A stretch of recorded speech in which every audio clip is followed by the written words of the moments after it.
Canberra, of course, they want to make the top three. Davis, Barnes, Ainscough, Wire, Godden, the Johns brothers, Sargent, McCormack, Harrigan, Butterfield, Muir and Glanville. The coach is David Waite. As Peter Sterling said, arguably the best pack of forwards in the competition up against the best back line. The Chief has got a big assignment tonight, but I personally think it's out in the centres that they are going to be commanded to be at their very best. Jamie Ainscough and Russell Wire trying to contain what will be a flood of Canberra attackers. They've got an enormous job in front of them. The Johns boys and Robbie McCormack. This is the night. A loss here and they've got a horrible run into the semi-finals. They'll be better off going into that run down to the semis with a victory tonight. Jamie Ainscough is in superb form, but his defence is going to have to be spot on tonight. Robbie O'Davis at the back. This crowd, around 25, 26,000, I would imagine. A sprinkling of Raiders paraphernalia out there. Did I say a sprinkling? Plenty of them, and here they come. Led out by the all-time great Mal Meninga. The forwards lay the foundation, I think he said in the press this week. The backs can win this competition. And there's the team for tonight. Brett Mullen, 7 tries he scored in the last 2 weeks. Fulavai on the wing with Nandruku, Meninga, Wiki the centres, Croker, Stewart the halves, Pongi and Lomax the props, Steve Walters between them, Hetherington, Ferner and Clyde at the back of the scrum. Tim Sheens as the coach. Ricky Stewart adding a further string to his bow last weekend, undertaking the goal kicking. Graham Annesley is the referee in charge of this one with Canberra in the first half running from left to right, and a low kick-off deep into the corner. O'Davis is the first man to bring it back. So the first tackle of the game fairly timid as Barnes goes away, runs into Lomax, slams him into the ground with Walters underneath. Harrigan wants it, he takes it. Pongia meets him, Hetherington swarms over the top. And his second row partner, Ferner, got a taste of it as well. Glanville works it across now. They're 38 metres out from their own line. The first set of 6. Adam Muir now. This is the last, the kick. Andrew Johns keeps it low. Not a deep kick. In fact, Canberra have come up with the ball in good field position, indicating they put good charge down pressure on the kicker. Played by Nandruku, who wobbles away from the play the ball. Fulavai comes off the left wing to take a 5/8 play. Halfway line just in front of them now as they cross at Clyde. Wrestles with Matthew Johns, and the smaller Matthew Johns wins the day. Canberra with their first opportunity to attack. Walters looks for his captain. Meninga takes it down to the 30-metre line. Nandruku across now to Stewart. Turns it inside. That's Lomax. And they're right on the 30-metre point. Newcastle beaten at their last 2 outings to Souths and Wests following their brilliant win against Brisbane. The kick through, rolls inside the 20-metre line. O'Davis was very alert. Good play by him as Hetherington puts him away with Croker. Been one of their real form players over the last couple of months, Robbie O'Davis. Good positional play there. Important Newcastle get away to a good start. In their last 3 games, the opposition have scored first points. It might be a ploy that Canberra continue to use, putting the ball in behind the defensive line just to put them in 2 minds. Butterfield over the halfway mark. Tommy Butterfield in the run-on side. Darren Tracy relegated to the bench as McCormack looks for Harrigan. Harrigan comes storming onto it. And the Novocastrian crowd goes up. McCormack now works it right. A dummy inside by Andrew Johns. He kicks outside. Russell Wire is offside out there. The ball is taken by Newcastle. About 11 metres out from the Canberra line. The tactic we see employed so often in the game these days, the cross kick for the wingers. No doubt Wire was in front of the kicker. Could have been penalised. Godden there pushed over the sideline. Canberra's ball through David Ferner. Good defence run on there from Sargent. Walters. This is Quinton Pongia. Puts a step into his work and beats Adam Muir. Pulled down by McCormack with Harrigan over the top cleaning up. Now Lomax off a short run, is able to make very good yardage. Got a pass out the back. I don't know that that was necessary. He's gone back with the pass as far as he travelled, and then Hetherington was on the end of a beauty from Harrigan. Walters away to the left for Stewart to put on the boot, and down goes Robbie O'Davis inside his 10-metre line. Back on his goal line. Now he starts the progress. Fullavai takes in with Ruben Wickie. Fullavai has come out of that slightly injured. Played over there by Brad Godden. Newcastle, though beaten at their last two outings, they haven't made any significant team changes, even though their reserve grade side is doing very well. Sargent! Newcastle to go well. Sargent has to go well. McCormack with a dummy, and then a gain of about 18 metres. Good work by McCormack. Last tackle now, 30 metres out from the Canberra line, from Muir across for Andrew Johns to kick. And the clean-up work is required. The bounce will tell the story, but Stewart is back there, and he's been grounded in the field of play, says referee Graham Annesley. Well, Ricky Stewart was predominantly in goal. There is Mullins is through and away.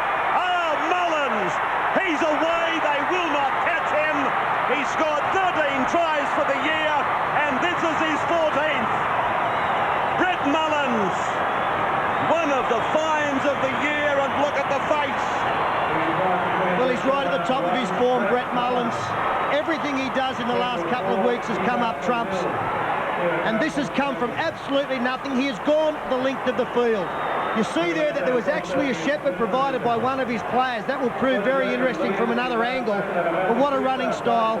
One of the great athletes of the game. And once he was into open spaces, there was never a chance of being run down.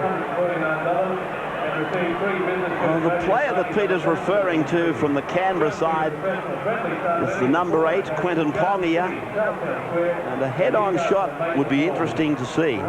Brett Mullins, what a year it's been for him. And of course, Phil Gould had a close association with him through the State of Origin matches. 14th try of the year.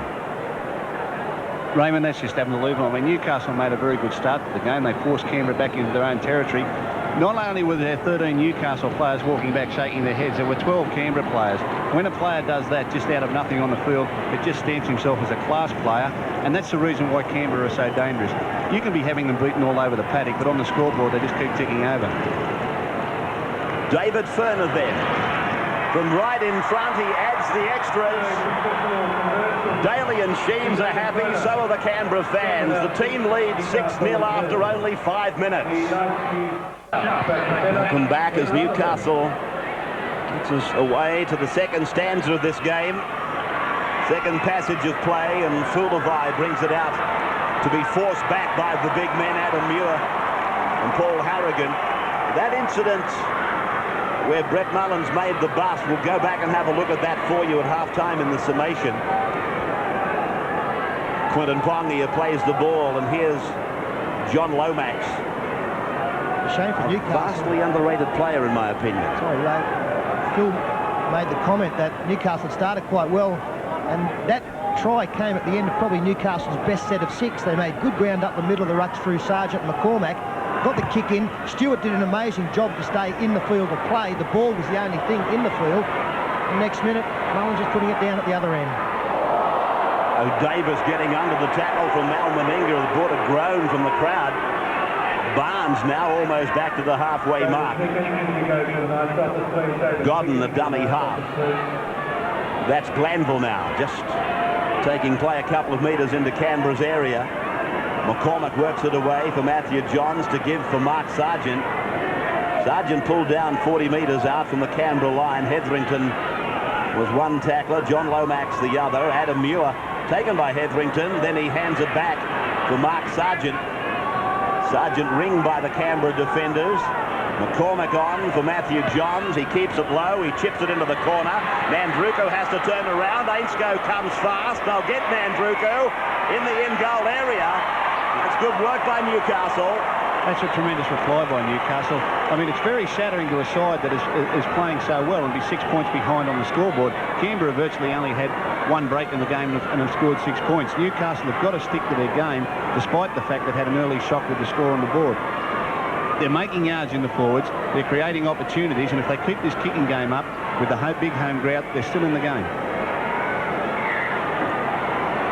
It hasn't been a happy hunting ground for Canberra at Marathon. Played 4 times on this ground, and Newcastle has won 3 of the 4. They're trailing 6 points to 0 at the moment. And 25 metres out from the Canberra line, there's the stats we're referring to, the head-to-head. There's Butterfield. Thunders his way inside the 20-metre line. The ball is with Matthew Johns. He holds it back, and then Harrigan pushes it out for McCormack to give. Butterfield is there. He turns it back for Matthew Johns, who stays alive. And eventually Quinton Pongia was there to put him away with Brett Mullins. Danger for Canberra. Andrew Johns is with it. Looks for Mark Sargent, who can't handle. The ball is loose in goal. And referee Annesley will bring it out to the 10-metre line for the mandatory scrum. Put under a lot of pressure there, Mark Sargent. Ball from Andrew Johns trying to put him into a hole, but good defence there from Croker. Met the big man front on, forced the ball loose. Scrum 10 metres out. Very good defence from Canberra. We'll point out how condensed they are in defence later on. They really only cover half the field, but do it so well. Talking of Croker, he's been the quiet achiever. He's the leading try scorer in the Winfield Cup with 17 tries. And sometimes he's got the number 6 on. It could be 3 or 4. It might be a 2 or a 5. And then again, he might pack into the scrum. So he really has been the quiet achiever in this Canberra Raiders unit. Steve Roach on the sideline. Yes, and Croker has been known for his try scoring, but he's made the telling tackles on the fringe of the ruck early in this game. It'll be hard for Canberra when Laurie Daly does come back to move Croker out of in close to the ruck because he's so dangerous. Lomax with 4 Newcastle tacklers. They still didn't put him on the ground, and there's a knock on. And Annesley said, "You lost it cold." He's going to put a scrum down.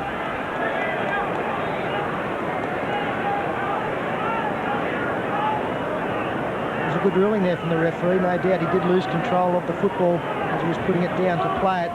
President's Cup went Newcastle's way. Canberra actually led that game 24-10 at one stage, so a great comeback. And the reserve grade just keep on keeping on. They're on top of the table. A whitewash against the seconds.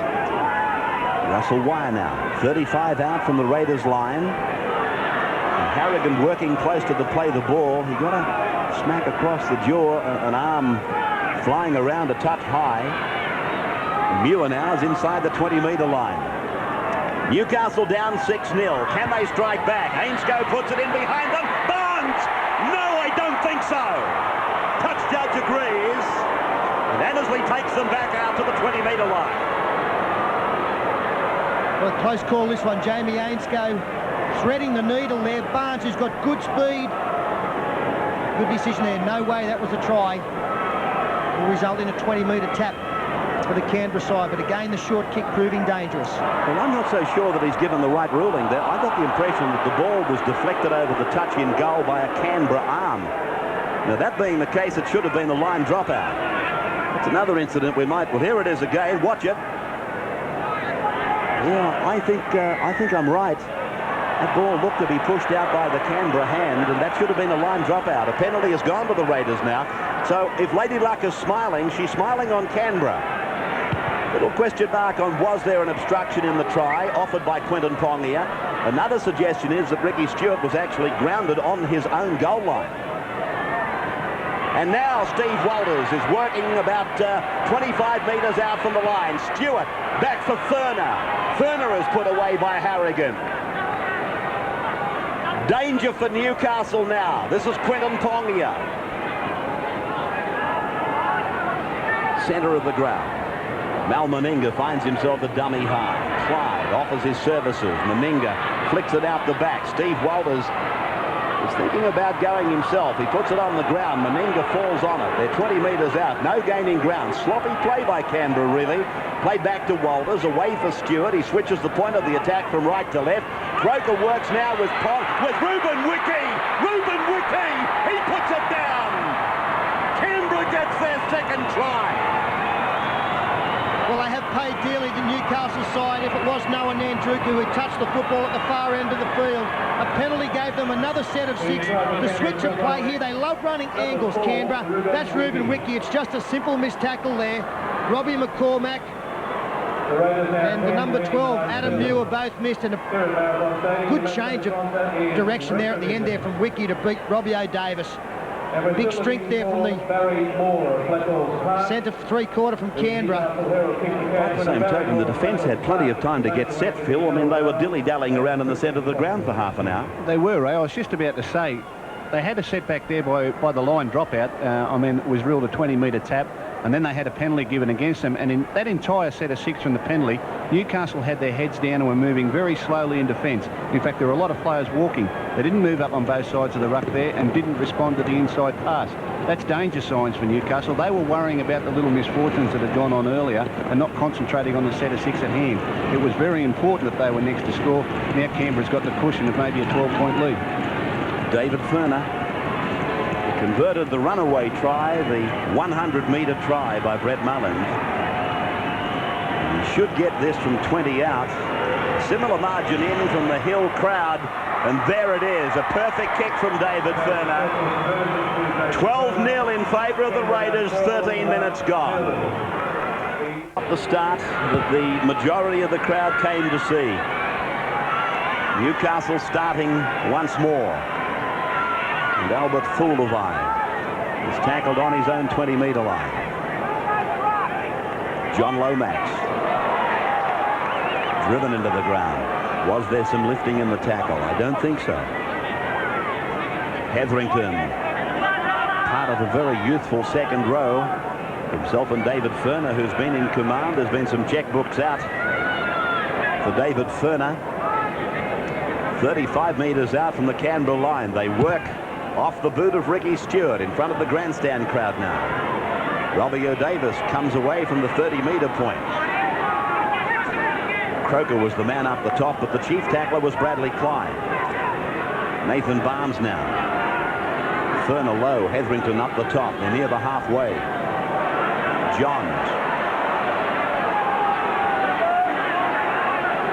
Ainscough. Now Sargent.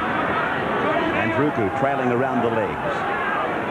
Sargent played great football against Brisbane and left us with no doubts that for Newcastle to do well, Sargent has to do well. They come to the blind for Matthew Johns, and he keeps it low. Nandruku hung the hand out at it, and that's probably why he was pretty keen to go back and recover. Now Mullins opens up again. Oh, look at him go! He beats O'Davis on the outside, and away he goes again. Brett Mullins scores his second 90-metre try. How good is this bloke? Unbelievable. Well, we've seen references over the last 2 weeks of the Langlands, the Les Johnses. I thought it was a bit premature to put those sort of titles on Brett Mullins, and I still think that is the case. But while we continue to see running of the football like this, there's every right to talk about him in glowing terms. Nice confidence from Nandruku. Now, if you chase the kick in staggered fashion, look at the gap up the middle there. You're going to pay the penalty. And Brett Mullins, one-on-one is always going to prevail. Give a rap here to Mark Landville. He knows that he's no chance. He does his best to keep Mullins away from the posts. That's a tough job to do. Mullins, well, he's just in vintage form. What about having a look at this if you're a fullback? What about the confidence here? He comes to O'Davis and says, OK, I'll give you a little bit of an in and away, and he beats him on the outside. That's one of his great qualities. I mean, he's got enormous speed, which is enough to beat most players, but he has got very sharp and very deliberate footwork and can go either way. I mean, he's a player with all the skills. Newcastle, when you're playing a side that's got a very good back line, you've also got to keep them busy in defence. And Newcastle have put no pressure on the Canberra backs in defence. They're standing out there fresh as daisies, and every time they receive the ball, those types of runs and quick turnover spreads are possible. Newcastle very, very negative, and that's leading to their own demise. David Furner then adds his third goal to what is becoming already an embarrassing total. 18 points to 0, and we've only had 17 minutes, and Brett Mullins has scored 2 superb tries. Steve Roach, he's run further tonight than You ran in your whole career. I was going to say further than most players cover in an entire match. He's covered it in 17 minutes. He's sensational. As Sterlo said, you've got to go up a line on the chase. But look, Robbie O'Davis should have made that tackle. He only had 3 metres to work in. A little in and away, and he was around him. He showed him the sideline, and he took it. He did all of that, Steve Roach, you're quite right. But isn't he an exciting player? And the game, not that the game is short on excitement players, but Brett Mullins, you can add him to the list now. Well, we've just seen an indication why this Canberra team is the only team in all 3 competitions that has scored over 500 points. As Steve Walters makes another good 10 or 15 metre charge. I know they've scored a lot of points in the last couple of weeks, but they are averaging 34. This is Pongia now. The tackle is tackle 5 as Walters offloads for Stewart. And Stewart puts a neat kick over O'Davis. That's tough, but he did it, and did it with great courage, particularly when you consider that the fellow coming down on him was Mal Meninga. Brad Godden now, 32 out from his line. Dummy half is Ainscough. Ainscough going back before promoting the football on for Andrew Johns, and then a grassing tackle brings him down from Ruben Wiki, who scored the 3rd of the tries, with Mullins the other 2, stealing the spotlight, obviously. Andrew Johns now, short of the halfway from McCormack away, and this is Matthew Johns. Tied underneath, and over the top was the second row of Furner, and Andrew Johns puts it down deliberately into the corner, but it goes in touching goal, which means a 20-metre tap restart for Canberra. Well, the crowd is quite obviously stunned. Although, I've got to say, Newcastle people, they love their sport. There's probably not too many cities like this for sport. They love it. And I think they realise they're seeing a very, very good side here. There were a couple of question marks on the first try, but I don't think we can make too many excuses for the other 2.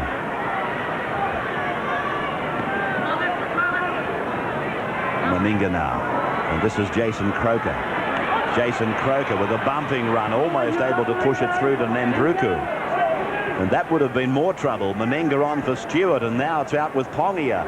And Pongia stands and looks to offload, and he does that even though there were 3 defenders involved. Now Steve Walters, practically on the halfway line. Meninga again a dummy half. Stewart keeps it low, drives it inside the 20-metre line, looking for the touch line, but at least knowing that he's in the corner with the kick, and O'Davis is not as hard to defend against coming out of there.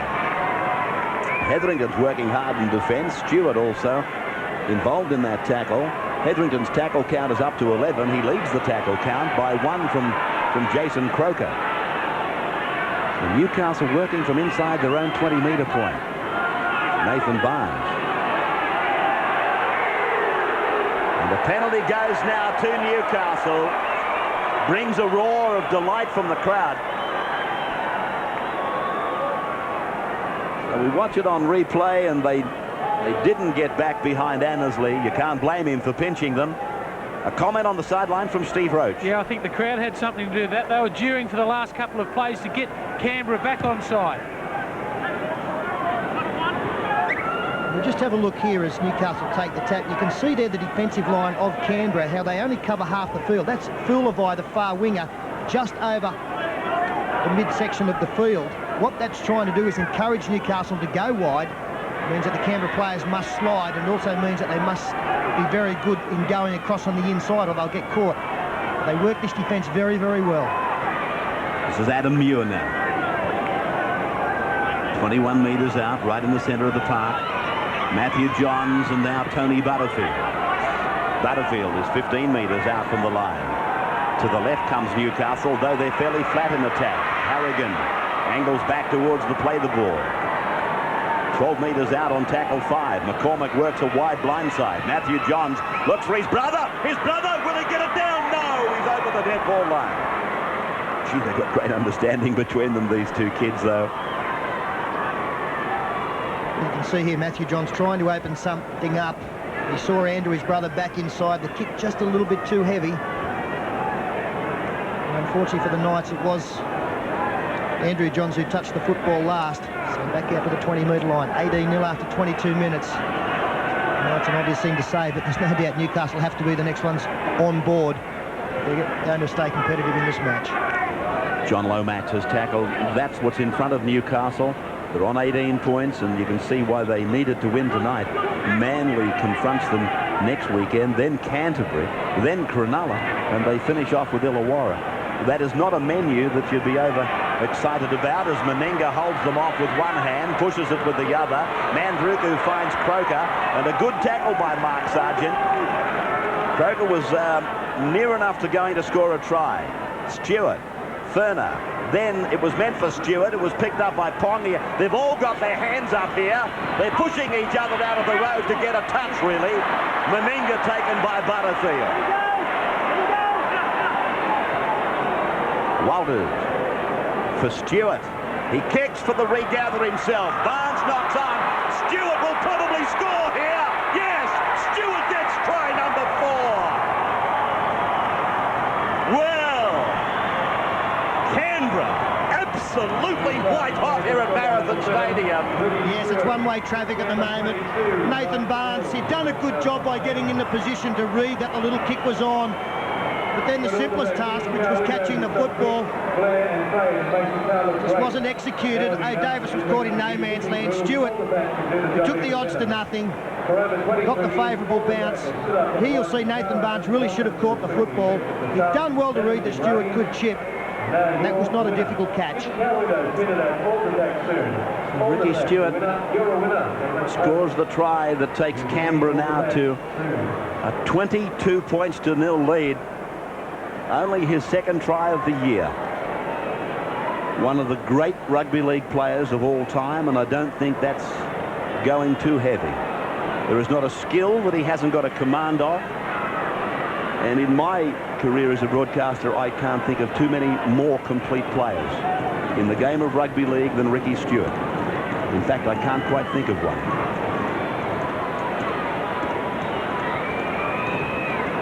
David Furner must think it's Christmas in July. He's never had it so easy. This is his most difficult kick.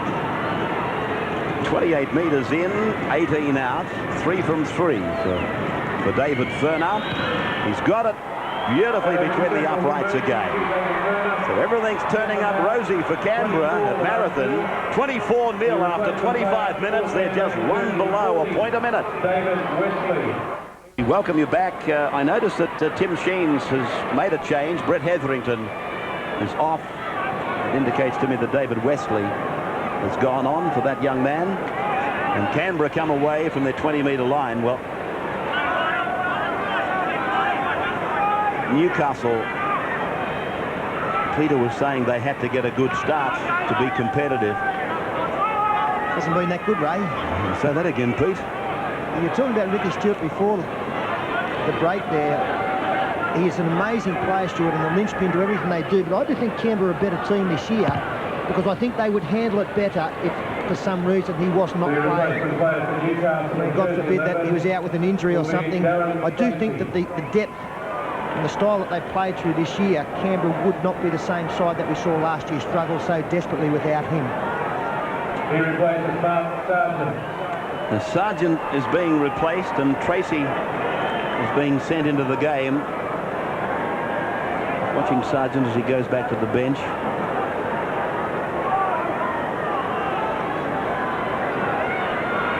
This is Russell Wire. Matthew Jones, his brother Andrew.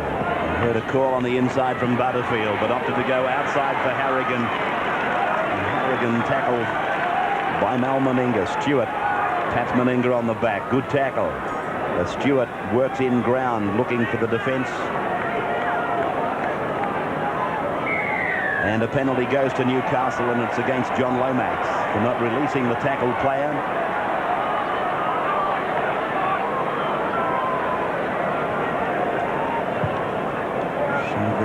The Knights kicking for line naturally. They take the tap with Ainscow, and they work it very quickly through 2 sets of hands back to the centre of the ground for Tony Butterfield to play it back for Robbie McCormack. And Harrigan is first man up again. McCormack away to the right. It's a wide blindside, and Matthew Johns Has to put Adam Muir through. He did well, Muir. Then they put a long pass out wide. Andrew Johns, though, is herded back in field. And now McCormick is working in traffic. 10 metres out from the Canberra line. And a knock on a dummy half by Adam Muir. Ray, Newcastle are just putting the Canberra defence under no pressure whatsoever. I mean, I think in the last 5 sets of 6 they've had the ball. A back hasn't had to make a tackle. They've been working away in the forwards the whole time. There's no real desperation in their spreading of the ball, and they don't seem organised out on the edges. That being the case, I mean, the likes of Mullins and Croker and Wiki and these fellas are just having a rest in defence, and when the ball's turned over to them, they've got plenty of energy and in position to attack. There's real danger signs here for Newcastle. I just don't know how they're going to keep themselves in the game with Canberra in the mood they are. Canberra now gets a penalty as Newcastle, through frustration, come up inside the 5. On the sideline, Steve Roach. Yeah, the thing that Newcastle are doing is they're zigzagging in the forwards. They go a couple one way and they don't even move the Canberra defence at all. So they're not playing right into their hands at the moment. So, Phil, what you're saying, if you're coaching against this Canberra team at the moment, would you just have backline shots at them, or would you play some forwards out wide to try and stretch the defence? I think you've got to have backline shots. And one of the things about Canberra is when they get you down in your own half, they're very hard to go through because of their compressed defence. The defenders are standing shoulder to shoulder. That being the case, they get more players into tackles and slow your play the balls down, and they're very hard to break the line. They're one of the sides that you have to move the ball to make yards, and then when you get close to their line, probably come a little bit harder back on the inside. Newcastle at the moment are playing right into their hands, and as I say, they're fresh. Their fast players are very, very fresh. The Newcastle forwards, who we thought would dominate this game tonight, are being outplayed by the Canberra pack, who are just unloading the ball at will. They're really beating them all over the paddock. Steve Walters gets a kick in from dummy half, and typical of the way this match is flowing. He finds 40 metres, and the scrum will go down just outside the 10-metre line. The scary thing for Newcastle is the fact that Canberra have had so many good players, yet Bradley Clyde has probably been fairly quiet out there. He's been reasonably well contained, hasn't featured a great deal in the first 30 minutes. I know that he's done plenty of work, which he always does. We're talking about the Newcastle pack being expected to dominate this game tonight. Leads me to ask the question, conversely, do you think that maybe opposition sides have underestimated the ability of the Canberra pack? They always do. I mean, they game plan for what brilliant attack they have out wide, but it's the likes of Lomax and Pongia and Furner. I mean, Furner scored a lot of tries this year. Bradley Clyde, one of the best back rowers in the game. They've got a very underrated pack, and the fellow at dummy half is the one who takes cheap yards whenever you're waiting for everything else to happen. They've got good options all over the field. Ricky Stewart, he just brings players on the inside and the outside. The other players set themselves out wide. Yeah, there's another try brewing here. Well, this is Quentin Pongia now, who takes it inside the 20-metre line. I was just looking at the way Stewart is passing the ball. Everything they do is with utmost confidence. Here's Walters looking like Ricky Stewart, and Stewart working 1 and 2 players. He's selective. One time it'll be the first man, the second time it'll be the other, as he angles them back into the centre of the park, and then they push it wide, and Clyde is with it now, 10 metres out from the line. Very hard to forecast what they're going to do, even though you know the ball is going to go to Stewart all the time. Furner now on tackle number 5. He plays the ball. Walters from dummy half, slams the ball down, and another try. And I think that's what you were just talking about. Exactly. I mean, all the attention was taken with Ricky Stewart and players coming off him, and this bloke is the best in the business. He's the best hooker forward I've ever seen, and with him at there at dummy half, you've got to pay him the ultimate respect the whole time. 5th tackle, everyone looking to Ricky Stewart, everyone looking to the kick. Steve Walters just said, OK, I'll just slip up here and get a 4-pointer and put this game well without a reach, and Newcastle in the danger zone of being embarrassing. Yeah, 5th tackle with a player lying on the ground and one marker for Newcastle. So keen and intent to get to Ricky Stewart that it opened up straight up the middle. And Steve Walters, 8 tries, and I would say that a lot of those 8 tries have been scored in exactly that fashion. The cheap yards up the middle, but knowing exactly when to run. Well, David Waite, I think Phil was talking about Newcastle having their heads down. David is holding his up at the moment quite bravely. I don't think in anybody's expectations we thought Canberra would deliver a hiding of this magnitude to Newcastle at Marathon. 8 tries for Steve Walters. I'm just looking at the leaderboard for our try scorers, our leading try scorers. I think he is the second highest scoring forward in the league. In fact, I'm right. Steve Menzies, of course, magnificent effort, the Manly second rower, with 14 tries. But Croker leads now from Mullins, 17 and 15 respectively, the try scorers. And Ferner, he converts. Tim Sheens has gone for the peanuts. 30-0. 30-0. If you just came home from wherever, the club or the pub or whatever. Canberra leading Newcastle with Steve Walters getting it down for yet another try. Their 5th of the night. This is the first half, isn't it? I think so.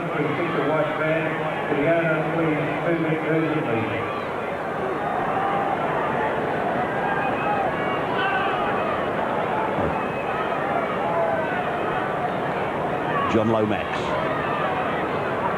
Harrigan and Tracy, the two tacklers.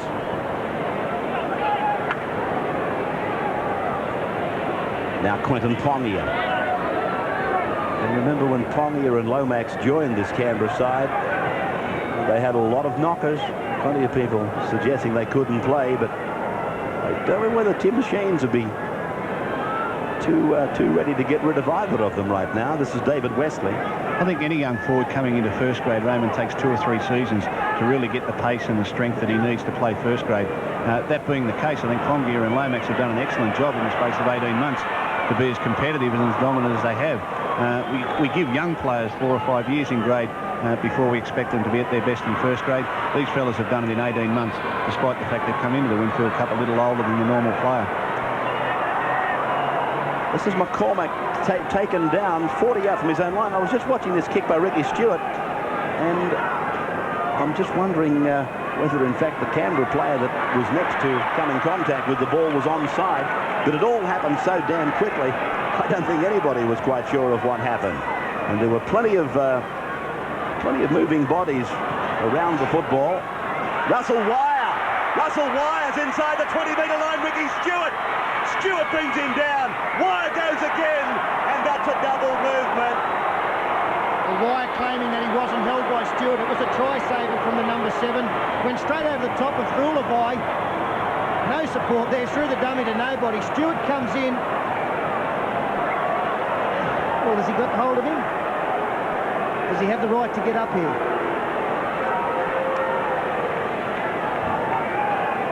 I think when you're behind 30 points to 0, you do get up. I think Russell Wyre did what everybody would have done, but just trying to explain. This is Mullins again. I thought for a moment he's off on another 70-metre rampage. One thing we talked about before the game, Ray, was not only has Ricky Stewart got one of the best kicking and passing games in the league, but he's also so very, very competitive. I mean, his side's 30-0 in front. He's racing across field, making cover tackles as though his life depended on it. Yeah, that's what I said earlier. He's got all the skills. He's the complete rugby league player. And here he is with the football now. And he's taken to ground out there about 31 metres out from the Newcastle line.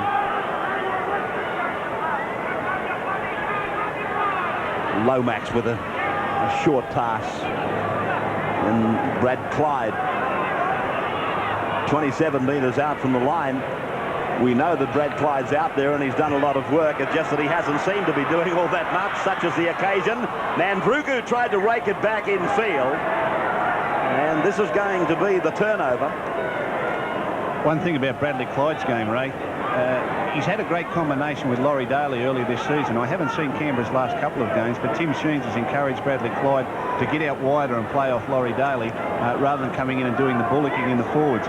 We know that Bradley Clyde's had a lot of injuries in his career, and I guess Tim Sheens is trying to give him an easier path. That being the case, Laurie Daly's absence is probably taking away from Bradley Clyde's involvement a little bit. He's a little bit lost out there, and I think that's why his normal great game is down tonight. This is Paul Harrigan now, 40 metres out from the line, across from Andrew Johns to his brother Matthew, and then it's out even wider and turned back inside for Tracy. Darren Tracy gets a flick pass out for Matthew Johns, and now Robbie O'Davis. Russell Wyre offers his services on the inside, but O'Davis is tackled on the halfway line. Back and across for Matthew Johns, a wide ball for Andrew, and then a shorter pass up for Tony Butterfield, who did well. John stays alive, as he always does. A great support player. Inside pass to Nathan Barnes. Not held this time, but short of the line. Last tackle for Nathan Barnes. Jamie Ainscough, the dummy half. He'll be tempted. Goes to the blind side, and that's a try. Scored by Andrew Johns right on half-time. Good quick thinking by the dummy half, Jamie Ainscough. And Andrew Johns, he gets the try at the 38th minute, 30 points to 4. It's an example of what we were talking about earlier. Newcastle, for the first time this half, put a spread on the right-hand side of the field, and in one sweep of the ball, were able to get it back to the left-hand side of the field. That moved the Canberra defence around. Once you've got them near your line, then it's an effort to come forward again. Very quick thinking here on the dummy half area. Ainscough read they were short on the blind. Nadruku, a little bit of lack of experience there, and well read by Johns. Nice try. That'll give him just a lift leading on half-time and certainly make David Wade a little more comfortable walking to the dressing room. Well, Andrew Johns scores at the widest point on the ground. 5th try of the year for Andrew Johns, and he will attempt conversion of his own try. Ironically, that Phil Gould had been saying and emphasising that the Newcastle attack hadn't bothered the Canberra backs. And in the last 5 minutes of the first half, Russell Wire on the extreme right, and then Andrew Johns on the extreme left. And look at this kick. Oh, that's a bobbing dash from the sideline, breathing a little bit of hope for the future into Newcastle. That's how it looked to the touchies. Coming out of the lights of the grandstand, a beautiful kick from the sideline. 30 points to 6.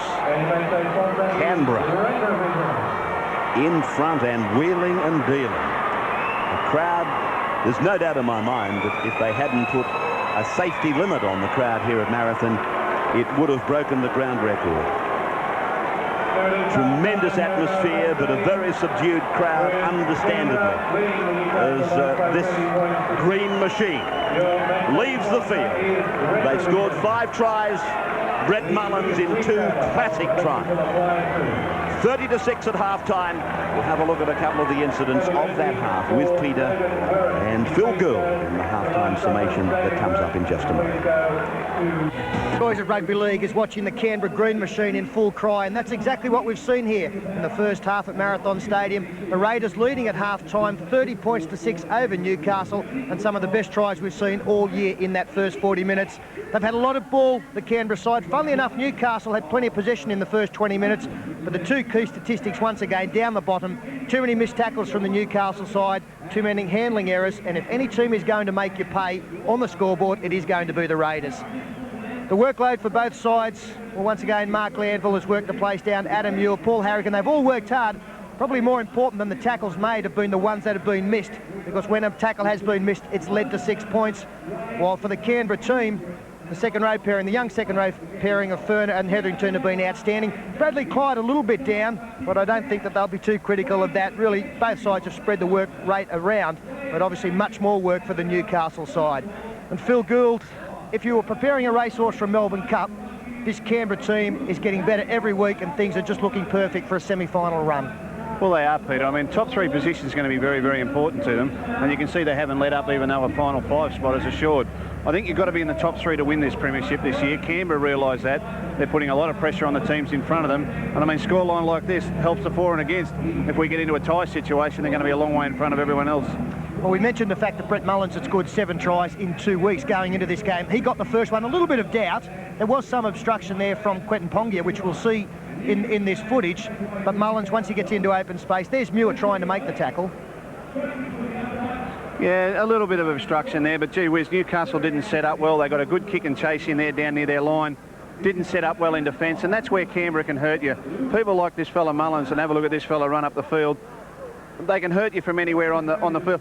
I just got to doubt whether Newcastle really believed they could win that game tonight. I mean, they had a setback there early. They had a little one go against them with a line judge called down on the sideline. They had another long-distance try, and the heads were down very, very early. And from that time on, Canberra have been unloading the ball and doing a lot with it. Well, that second setback you were talking about resulted in the second try being scored. Ruben Wickie got the try, but no, it was bad defence. There was no, down this end of the field, there was no excuse for missing this tackle on Wickie. No, it wasn't. I mean, they were walking for a few tackles prior to this and were caught out by the switch of play from Ricky Stewart from one side of the ruck back to the other.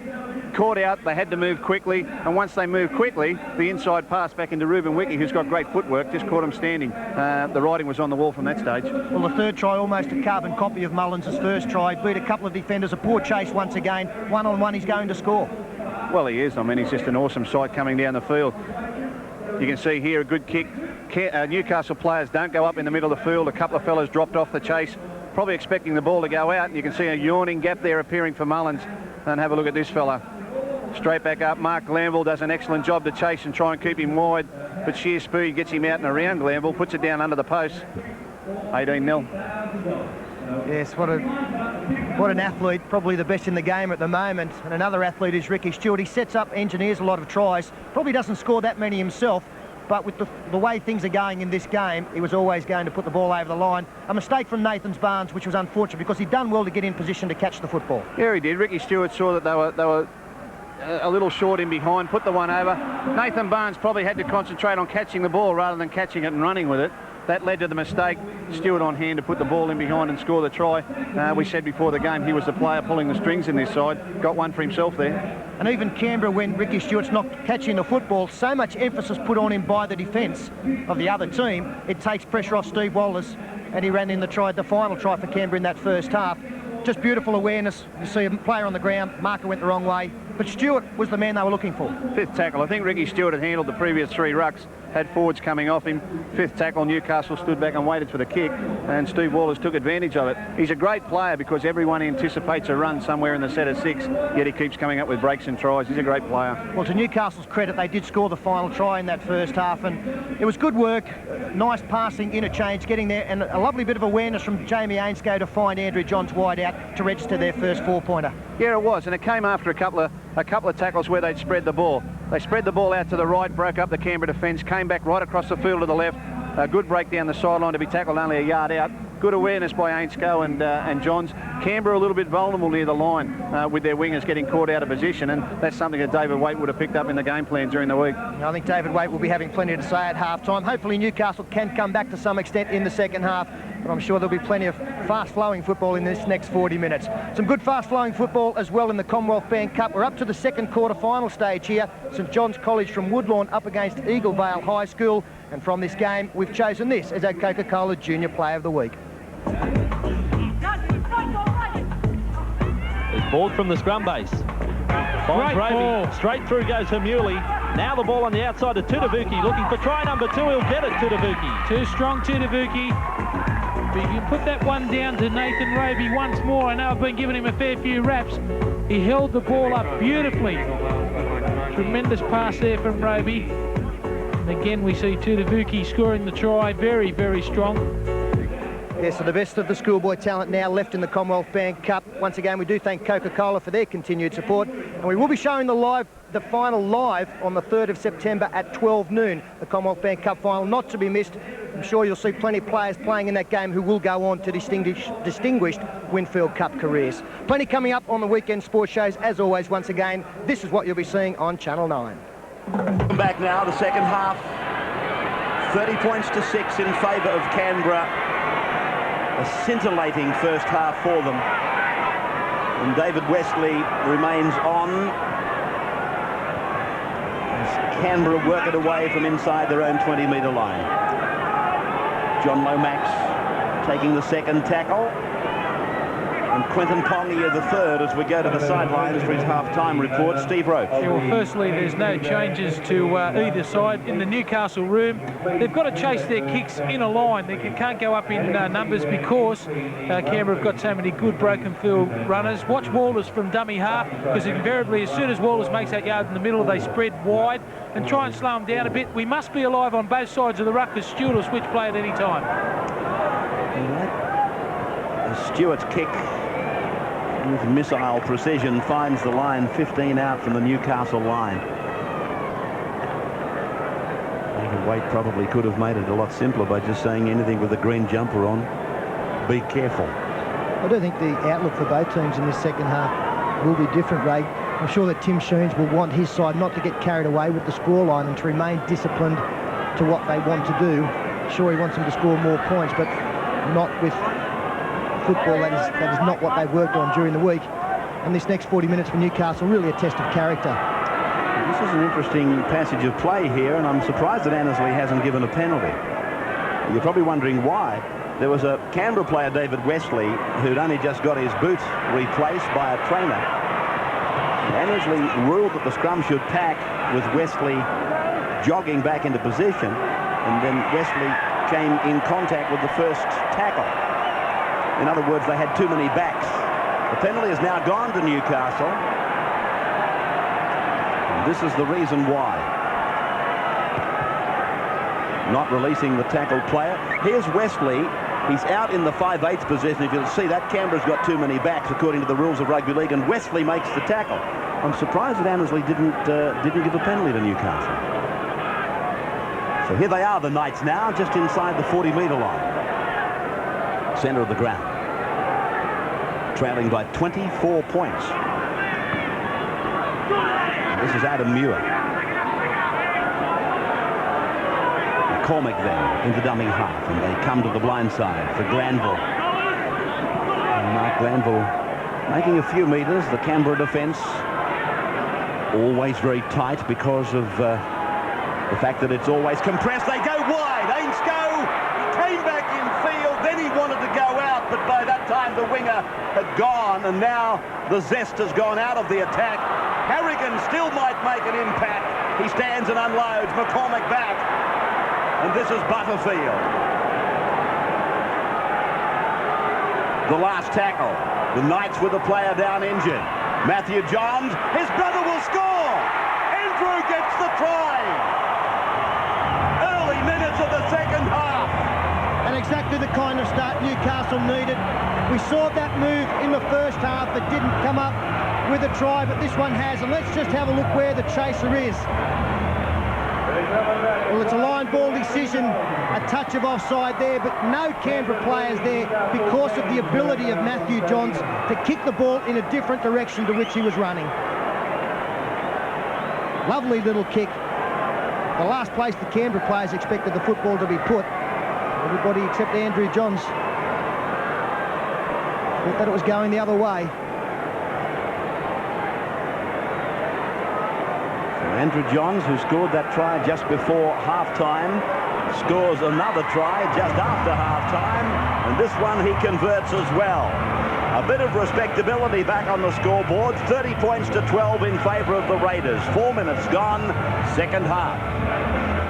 Meninga restarts as we welcome you back wherever you're watching Friday Night Rugby League on the 9 network around Australia. And Robbie O'Davis makes it back to the 20-metre line on the return. McCormick able to fend away from one, and Wesley it was who tried to take him.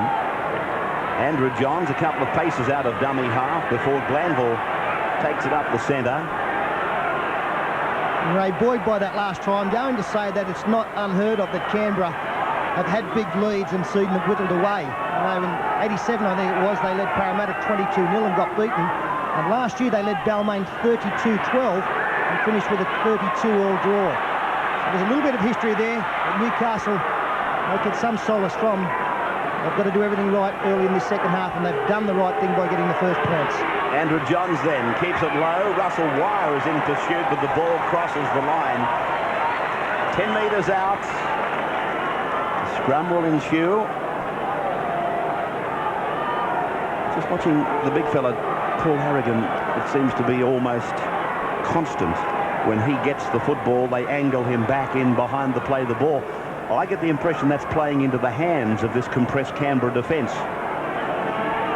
He might be better off out in a striking position like they sometimes use the Goulets and those sort of people, out wide, just running it at the centres.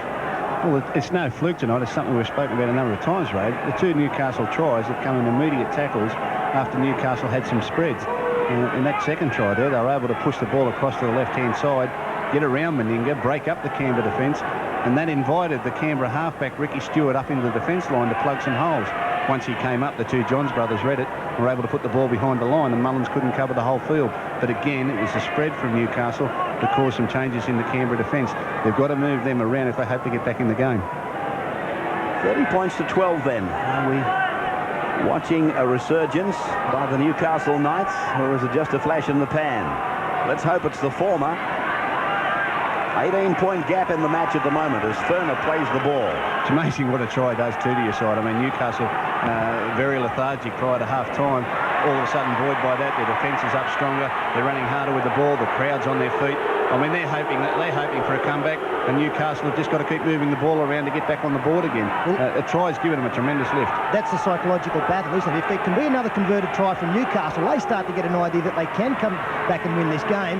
All of a sudden, Canberra start to question the fact that they've led by so many. That's been whittled away. They start to have a few self-doubts. McCormack then comes away from dummy half. He's put down 28 metres out from the Canberra line. They're in the centre of the park. And the Knights, with Matthew Johns trying to make an opening for Adam Muir it was. Matthew Johns again now on a fairly wide blindside. He just rolls it into the corner, and Fuldevi is able to make a break. Again. In fact, more than a break. He's down to the halfway. Look at Harrigan's chase.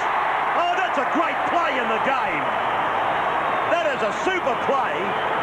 The front rower ran the Canberra winger down. Stewart across now. And on from Croker to Meninga. Ainscough pitching a ride on the Australian captain, who will make his 4th Kangaroo tour, God willing that is, at the end of the year. Pongia turns it out the back. A groan from the crowd as Mandruku handles, and likewise Lomax. Steve Walters to dummy half. Mullins is lurking behind the play the ball. Furner's there, gives him the football. Here goes Mullins again. Mullins! Mullins gets his 3rd try and 16 for the year. We're all just up here shaking our heads because that again has come from nothing. Nice work on the inside play there, but Mullins again, once he got into open spaces, the acceleration is just unbelievable. Good work there, good ball from David Furner.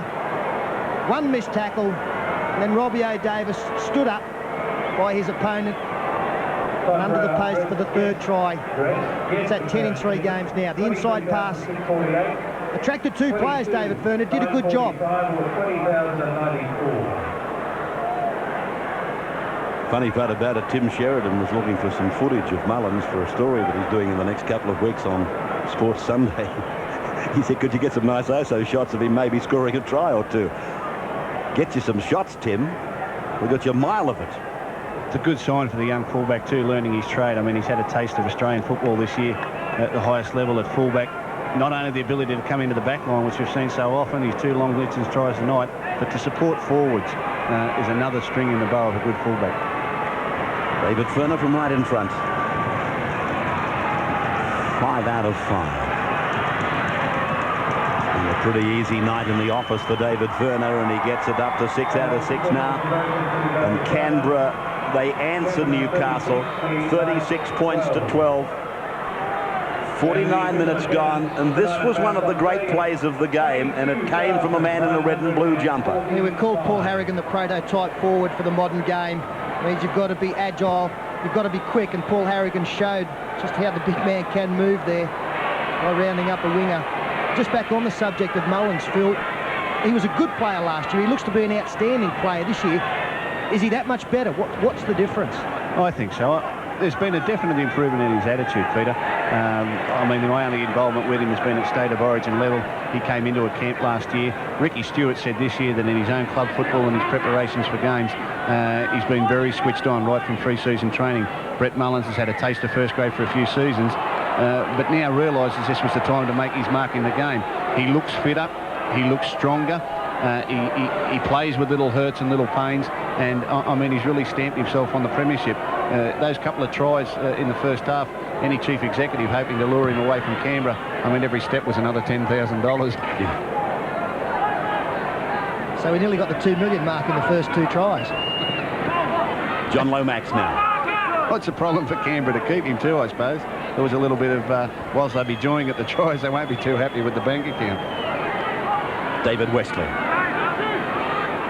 36 to 12, 36 to 12, and David Furner almost knocking on Turner it was that made that third try possible for Brett Mullins. The incredible part about him is that he just beats them with speed most often. Stewart now comes from right, works left, and Ruben Wicke, whose try earlier has paled significantly, alongside a trifecta of tries for for Brett Mullins. 5 tackles gone now for the Raiders. Stewart goes to the air for the first time in the game. Who's going to fly high? Mullins got a checkered passage. Oh, Davis comes stepping out. I think given a different set of circumstances, Annesley might have been a little bit persuaded to give a penalty to Canberra there. Absolutely, no doubt. I mean, Brett Mullins is a tremendous player in the air and a lot taller than Robbie O'Davis. He was going to make that very, very interesting indeed. A 4th try could have been in the offing there. They're out to the 30-metre line now. The Knights with Tony Butterfield. Now Darren Tracy.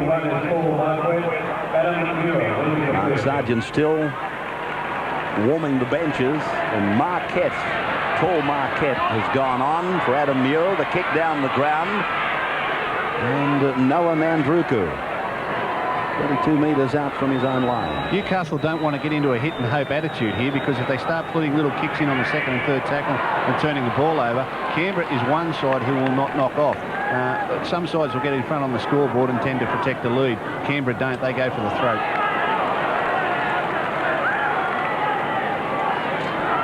About 8 metres short of the halfway line then, as Stewart gives it for Lomax. 34-8 in round 3 was the score at Bruce Stadium, and that was the biggest winning margin by Canberra over a Newcastle side, but this could well eclipse that. 5 tackles gone as Stewart plugs it down into the corner again. Barnes is turned around, but it finds the line nevertheless. 36-12, 54 minutes gone. Take a comment from the sideline with Steve. Yes, I know earlier we were saying about Brad Clyde being pretty quiet, but Mark Granville, geez, he can take a feather out of his cap. He's been outstanding for Newcastle, although the scoreboard probably wouldn't show it. He's made a couple of telling chases and tackles. Newcastle working the scrum, 15 out from their line, and they keep it in the scrum, hoping to draw a penalty from Canberra's backs, and they make a knock on of it, and Canberra, they've got the ability to hurt Newcastle again if they can get a quick play the ball. Ruben Wicke stands, has a look at the marker. That only wasted time. Quinton Pongia slams himself into the defence with the sound of the whistle from Annesley. Well, some frustration coming out here. Ruben Wicke copped a pretty good one from Jamie Ainscough. That's why Ricky was appealing to the referee. It was the previous ruck. It's going to result in a penalty now. Let's have a look. There's a swinging arm here. There. On the far side, the right-hand arm coming around, and Wicke, well, he objected. In fact, it's going to be a scrum. That's the only decision the referee deems to be worthy of that incident. Surprised it wasn't a penalty. Good front-on tackle there by the man we're talking about, Ruben Wicke. His tackle on Russell Wire. Ainscough fires off a pass long and wide for Nathan Barnes. He's 28 metres out from his own line. 36-12 in favour of Canberra. As Mark Glanville is put away by Jason Croker and Quinton Pongia. Paul Harrigan.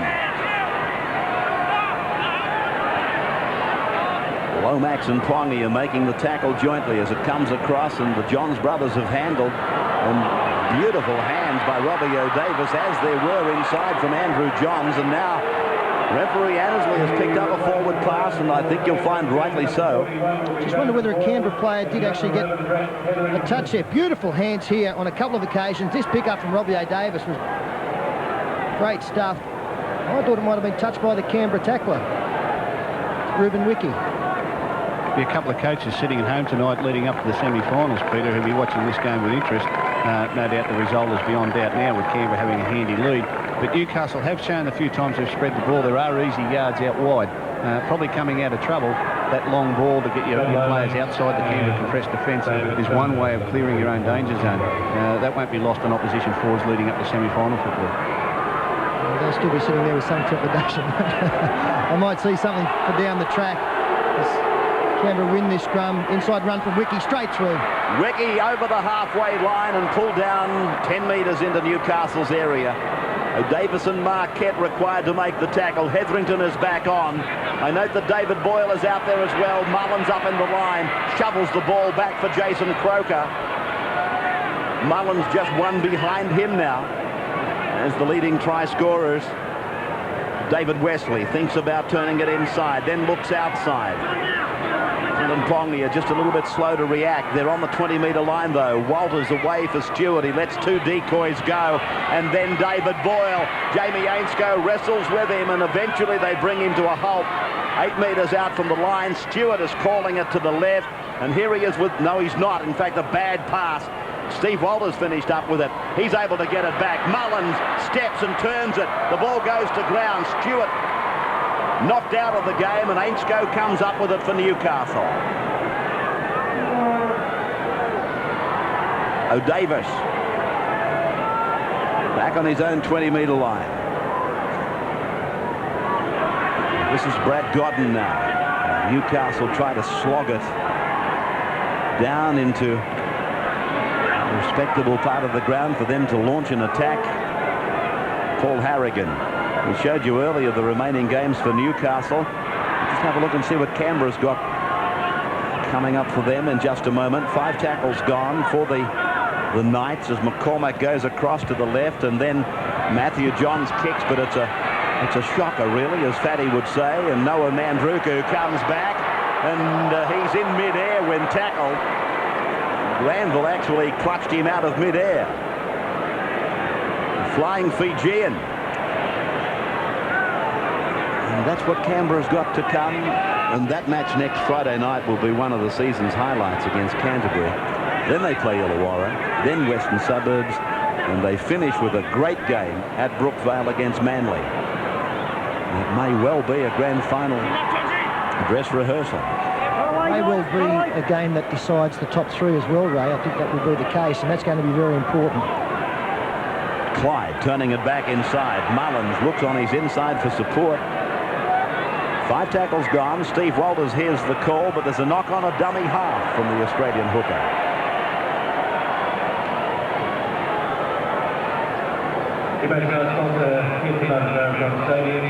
He's actually claimed there Brett Mullins lost control of the football in attempting to play it. 4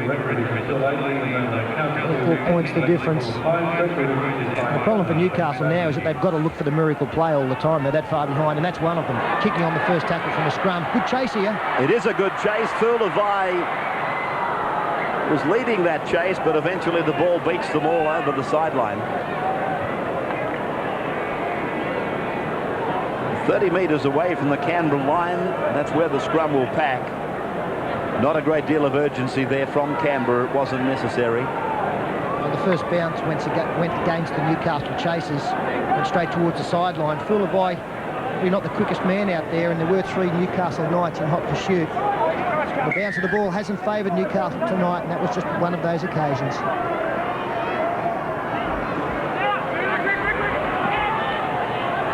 Thulavai coming off the left wing. 35 metres out from his own line, across for Stewart, and then it's on for Wiki. Mullins is coming around on the inside, gets the reverse pass from Mandruku. He goes inside, and Mandruku is ankle tapped, gets a pass away, and now it's Jason Croker. Croker goes for the corner, and he's pulled down. Dummy half is Mal Meninga. They push it hard left, and it's Stewart. Stewart ringed by the Newcastle defence.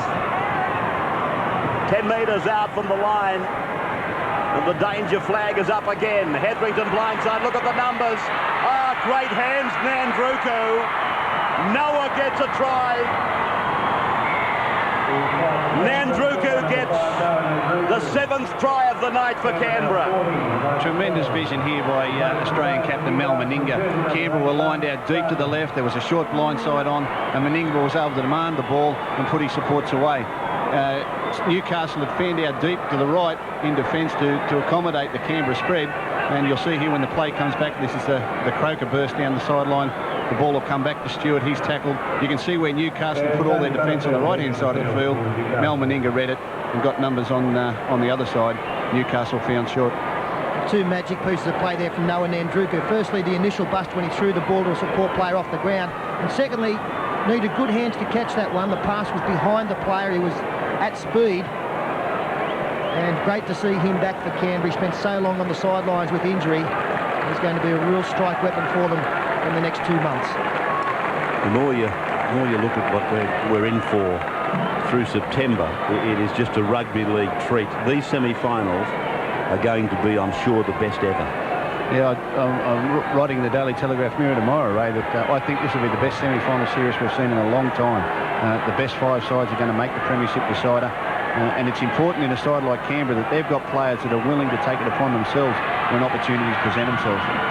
Stewart then from way out there and just grazes the uprights. A little bit of a reminder to the Australian selectors that I can kick goals as well. Not so that time, but 61 minutes of the match gone, and the Raiders 40, Newcastle 12. Back for the restart of a score line now that is the biggest score line for a Canberra-Newcastle game. Canberra with a 34-8 win in the first round this year have just gone past that. They've eclipsed that biggest winning margin with that scoreboard of 40 points to 12, and nearly 23,000 people here at Marathon to watch it.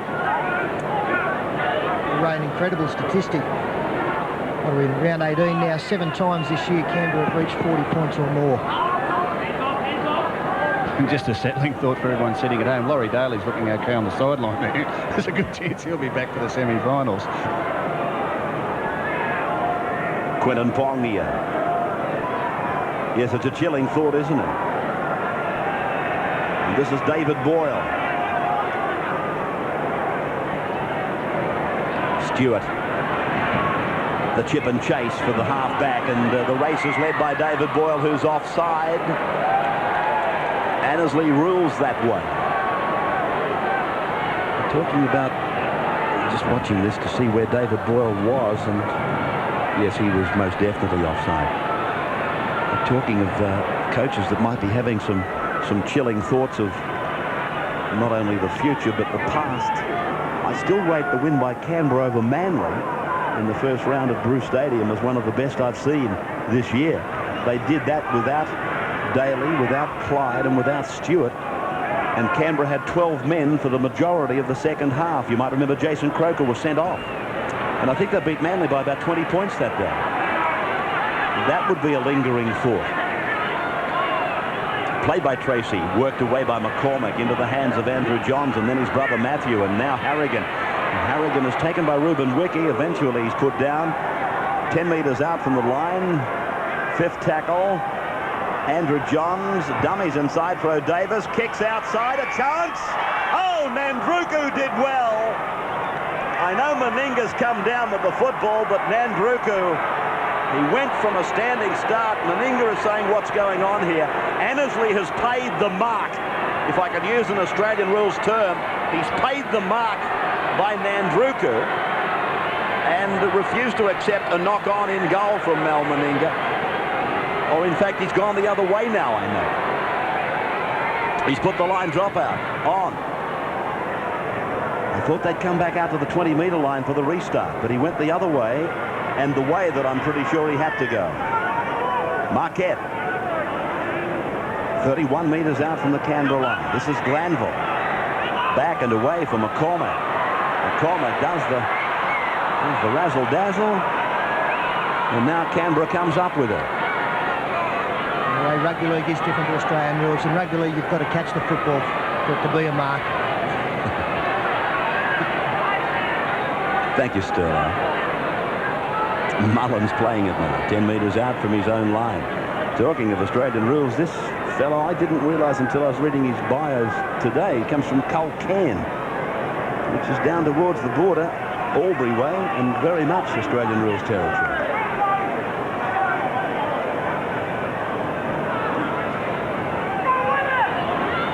Quinton Pongia.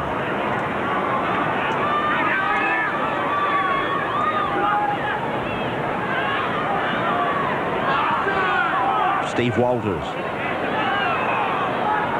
scored his usual try. In fact, he's got himself up to 8 tries for the year. Steve Walters, as Stewart puts it back behind Robbie O'Davis. Meninga, an enthusiastic performance by Meninga. He hasn't probably had to do all that much, but when there's been a kick, he's invariably led the chase. It's been a match that really Brett Mullins has devoured. Robbie O'Davis. It will also be an important match in the careers of both the Johns boys. Plenty of raps this year, their first year in the top grade, and they've been outstanding. But they'll learn from this. Real pressure situation for them. I think they've handled it pretty well. Zainsco finds Barnes. She comes up with look what's happened here. Mandruku now. He tries to beat Ainsko. He put the Neville Glover on him a couple of times too there, I see. And played by Glover.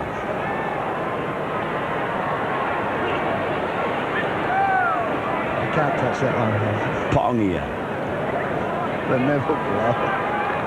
Brett Etherington.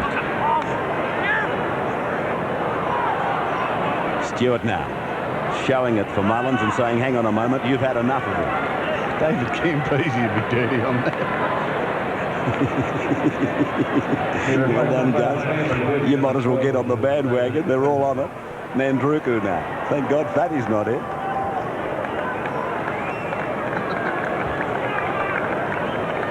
You'll have me on the skewer in a moment. Walters stands and pushes it across for Mandruku. Then back for Meninga. Well, Newcastle just refusing to, well, they have now. They've managed to get him down, but they've got to tie the football up. Stewart. Well, they're trying everything. A wide kick for Fulavai. Davis did well. I'm watching Annesley. Newcastle comes up with it, and they get the penalty. I think you'll find that he's penalised for tackling O'Davis without the football. I'm keen to have a look at this one again. It was a well-placed kick. There's Fulavai. I think he thought that Robbie O'Davis was going to catch the football, was committed to the tackle, but a good decision in the end. Russell Wire finding the line 30 metres out from his own line. And the skipper, Mal Meninga, given a rest by his coach, Tim Sheens. His last visit to Marathon Stadium, Mal Meninga brings a rousing reception. Harrigan plays it for McCormack to give. Andrew Johns on for Matthew, and then a forward pass. Annesley has got it. Much to the dismay of Paul Marquette in 41. Just looking again, Ray, I know he's come up with a forward pass in the game, is beyond doubt, but other coaches will be looking at the fringes of the ruck there on Canberra. They defend very tight in defence. If you can put some numbers out on the ends and run at the holes, you can cause them some problems. Tim Sheens will be ruining the day we brought you onto this commentary team. Paddy might be too. Paddy who?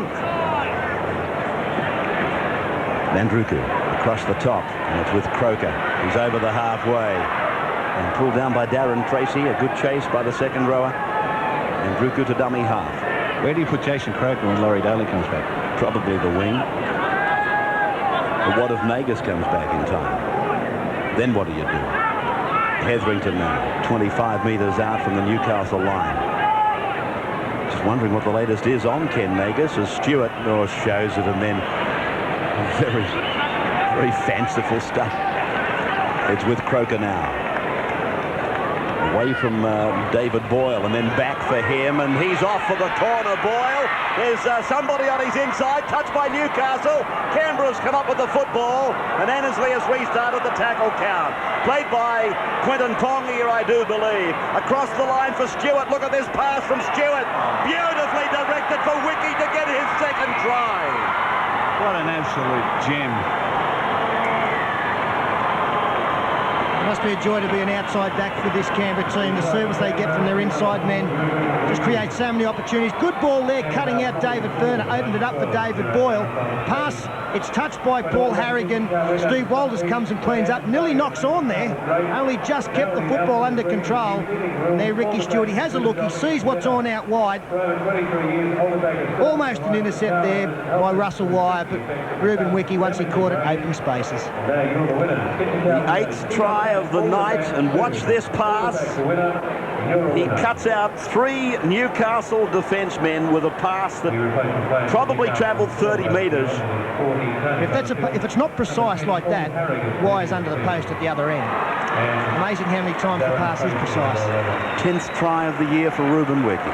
He does it too regularly, Peter, doesn't he? I mean, over the years, we've seen a lot of great halfbacks being able to control the game single-handedly. Great kicking, great passing, great work with their forwards, good service to their backs. I mean, not embarrassing to you, but you're certainly one of the greatest. How do you rate Ricky Stewart with the halfbacks you played with and against and the ones you see in the modern era? I can't put anyone above him, Phil. I still think the best of his career is to come. Amazing to think that he can't force his way into the Australian side. It's a wrap for Alan Langer. But this year is the best we've seen Ricky Stewart play. And my opinion is that he should be in the Test side, but Langer will do a great job as well. And the kick now from almost the sideline by David Furner keeps his record intact. 46 points to 12, another version of a classic Canberra try, laid on again by a classic footballer. You see in Rugby League Week where the players 3-1 suggested that he should be in the Australian side. That doesn't come as a great shock. But as I've said so many times in the past, isn't it incredible the number of players that have come through when you've got a champion in front of you and you've had to play second fiddle. Again, Ray, talking of all the skills, it's not just confined to Ricky Stewart in this Canberra team. The thing that puts this team above many others in the competition is that all their players can use the football.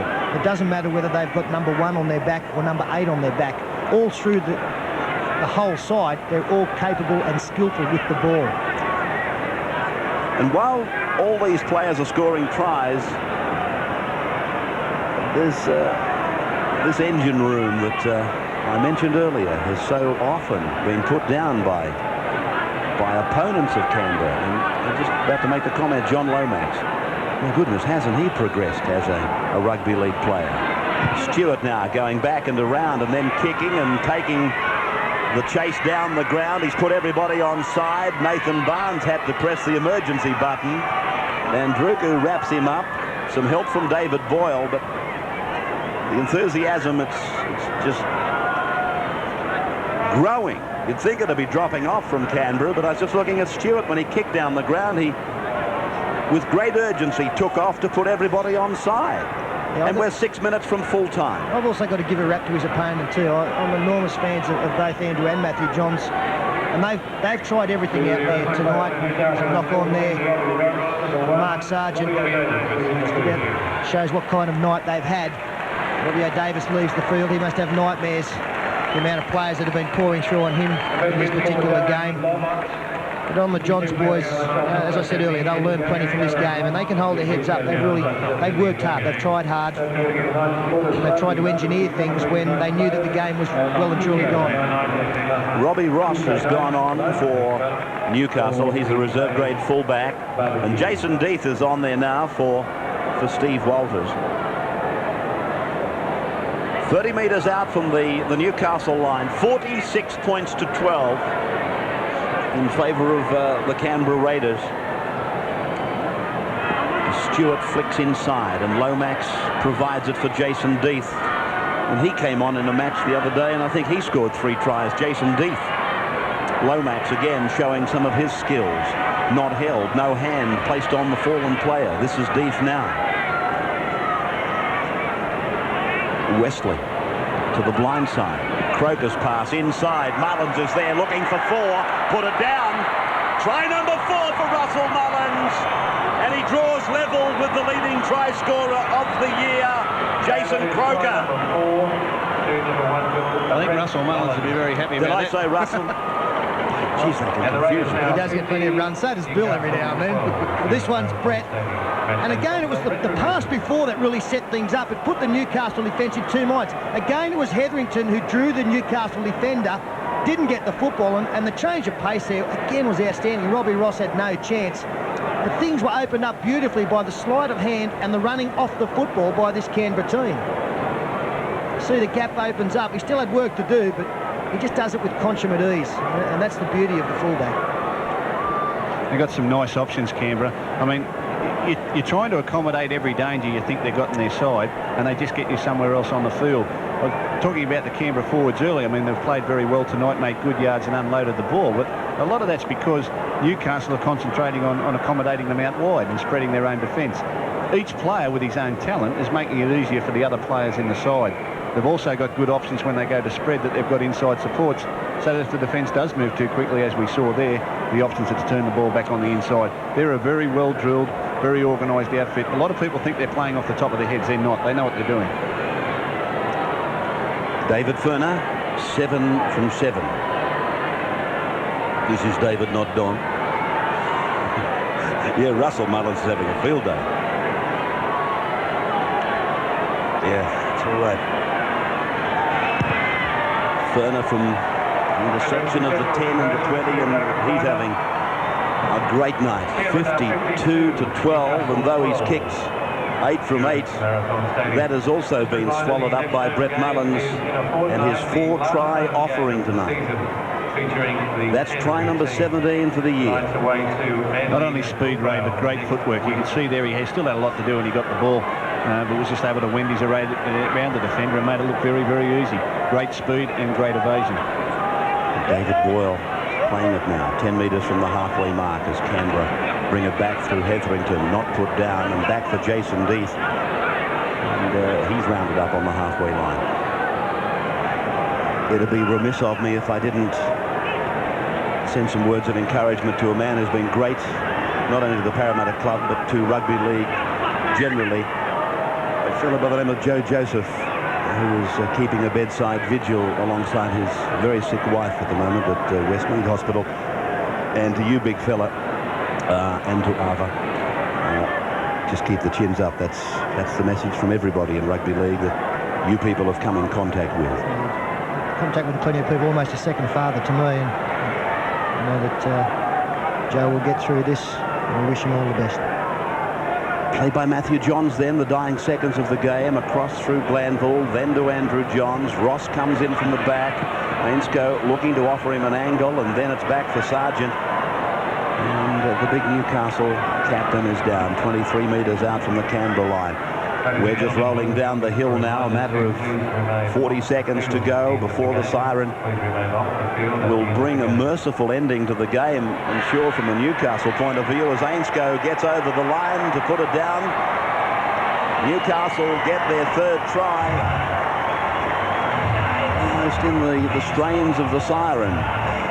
52 points to 16, the try coming 30 seconds from full time, and this is how it happened. Just numbers on the blind side there enabled it to open up. Ainscough throwing the dummy. Croker went to his man on the outside. Canberra players, they hadn't come across. A little bit disappointing for Tim Sheens. They wouldn't want to finish that way.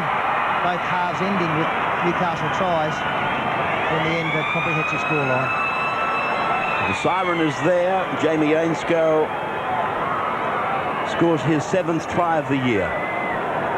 A try that he probably will not have vivid memories of, coming in the wake of a 52 to 16 thrashing by Canberra. And here's Andrew Johns from a fairly wide angle, and he misses that final conversion attempt. And so Canberra, they win by this huge margin, 52 points to 16. And there were a total of 9 tries scored by the Raiders. Captain, a very satisfied captain, Mal Meninga. And what a match it's been for Ricky Stewart, but more particularly for Brett Mullins. 4 tries in this match. 11 tries in 3 weeks. Brett Mullins has scored, and the man in front of him, Jason Croker, just on that shot there.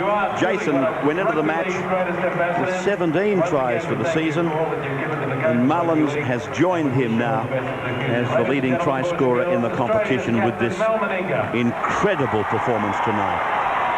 Well done, Newcastle, too. The round of applause in the background is for Mal Maminga as the local club pays their final tribute to this magnificent man of rugby league. And on behalf of the... Well, Sterlo will be ready with his summation of the game together with Gus Gould. And, of course, Steve Roach will have the man of the match for Ansett, all on the other side of this break. Here at Marathon Stadium tonight, 52-16 winners over Newcastle in a game that really was the best running football we've probably seen all year. 9 tries to 3. Mullins got 4, Wiki 2, Stewart, Walters and Nandruku all got tries. Ferner didn't miss with the boot. Ricky Stewart had the 1 attempt. And for Newcastle, Andrew Johns got 2. Ainscough scored right at the death, and Andrew Johns kicked 2 for 3. An all-round performance from the Canberra side. Not a bad performer. Made it very difficult to pick the man of the match. The man we did choose is now with Steve Roach. Well, pretty hard to pick the $1,000 Ansett man of the match tonight, Brett Mullins. Amazing 4 tries, mate. That was just sensational stuff to watch. Yeah, mate, I think our forward, give it all our credit to the forwards. I think they've answered the critics, so they've been said that they've been soft, and they've answered them tonight, I think. Yeah, well, one thing you do when you come here as a player, you try and keep this crowd quiet. You certainly did that tonight. Yeah, well, that's true. Last 2 games we've played here, they've really given it to us, and we're at a point to prove. The things that you've got is the options out wide. Not many raps of Ruben Wiki, but he's an outstanding prospect, isn't he? We haven't heard that much about him. Yeah, well, that's true. We just hope he can stay here next year. You know, the confusion with Auckland and that. But he's a great defender and a great bloke, so we hope he can stay in Canberra.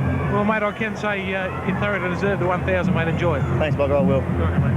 He did indeed. 11 tries in 3 games. Brett Mullins our best tonight, 8 points. Ricky Stewart, who again orchestrated everything that happened out there, 7 points.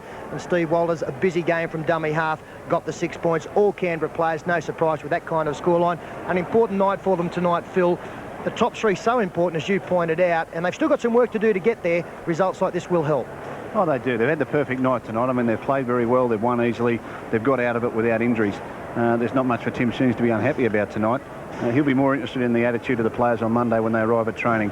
If their heads are still running around here at Marathon Stadium, he's going to have to pull them into gear because they can't afford to drop one. You can't win this competition this year unless you're in the top 3. But that's the thing they have got going for them as well. You wouldn't expect their heads to get like that because they do have a good blend of experience. A lot of players who played football at the highest level.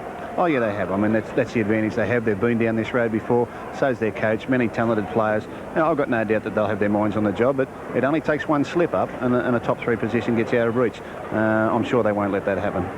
Well, I mentioned during the commentary that probably their best player, I think the best player in the world, Brad Clyde, had a quiet night. He was still very good again tonight, but not one of the best games from Brad Clyde, and he now joins Steve Roach on the sidelines.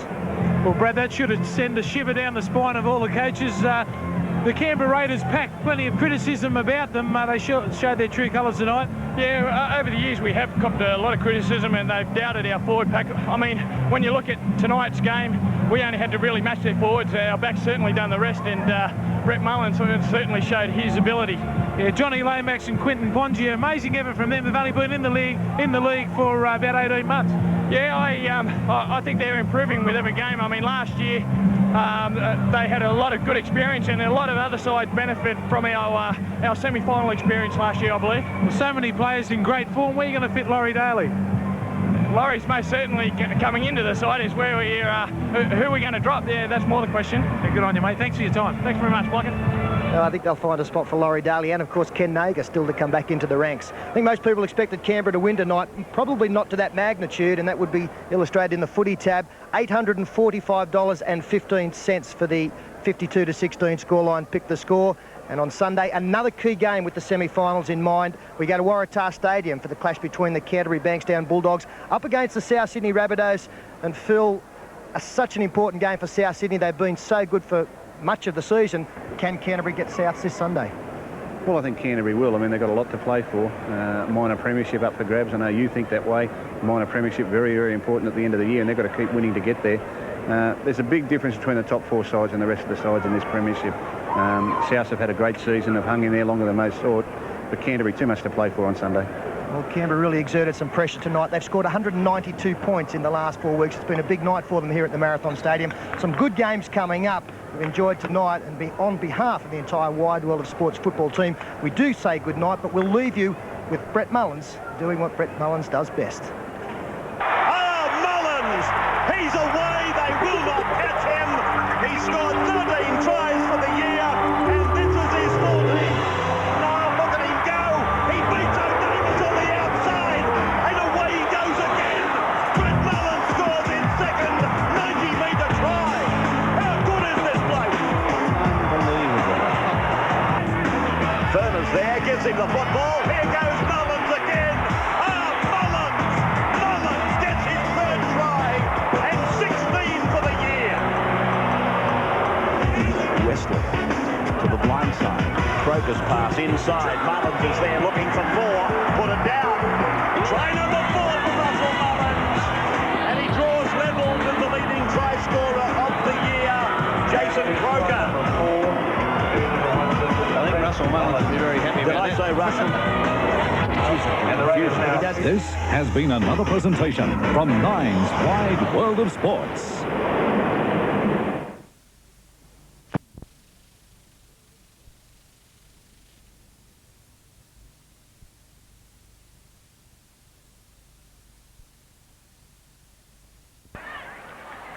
.62 points in the match so far, and we've got about 6 minutes of play left, and there's been plenty of action. Whether